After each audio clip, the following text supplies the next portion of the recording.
BRS 10 ఏళ్ల పాలనలో ఒక్క రేషన్ కార్డు ఇవ్వలేదన్నారు మంత్రి అడ్లూరి లక్ష్మణ్. పేదలకు సన్నబియ్యం, 200 యూనిట్ల ఉచిత కరెంట్, రైతులకు రుణమాఫీ, రైతు భరోసా, నిరుద్యోగ యువతకు 59,000 ఉద్యోగాలు, కొత్తగా రేషన్ కార్డులు ఇచ్చామన్నారు. సీఎం రేవంత్ రెడ్డి నాయకత్వంలో తెలంగాణను అన్ని విధాలుగా అభివృద్ధి చేస్తామని తెలిపారు. ఇచ్చిన హామీలను ప్రజాప్రభుత్వం అమలు చేస్తుందన్నారు. యాదాద్రి భువనగిరి జిల్లా యాదగిరిగుట్ట శ్రీ లక్ష్మీ నరసింహస్వామి వారిని దర్శించుకున్నారు మంత్రి. ఆలయ అధికారులు మంత్రి అడ్లూరికి స్వాగతం పలకగా ఆలయ అర్చకులు వేద ఆశీర్వచనం చేశారు.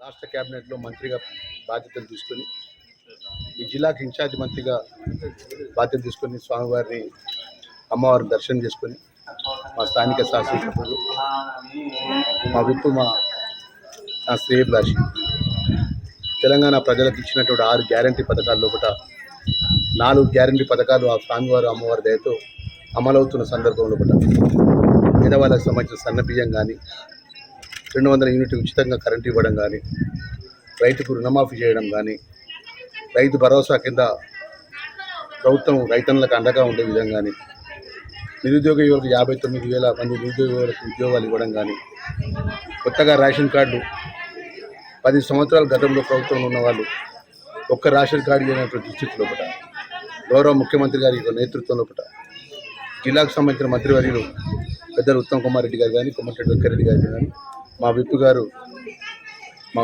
వీర్ల ఐలయ్య గారు, అదే మా సహచర ఈ జిల్లాకు సంబంధించిన శాసనసభ్యులు, పార్లమెంట్ సభ్యులు, ఎమ్మెల్సీలు అందరం కలిసి రాబోయే రోజుల్లో ఈ యొక్క ప్రాంతానికి కానీ తెలంగాణ ప్రాంతానికి ప్రజలకు ఇచ్చిన మాట అమలు చేసే విధంగా మా పరిపాలన ఉంటుందనే విషయాన్ని మరొకసారి మనవి చేసుకుంటూ ఈరోజు మొదటిసారి స్వామివారి దర్శనం చేసుకుని జిల్లాలో అడుగుపెడుతుంది.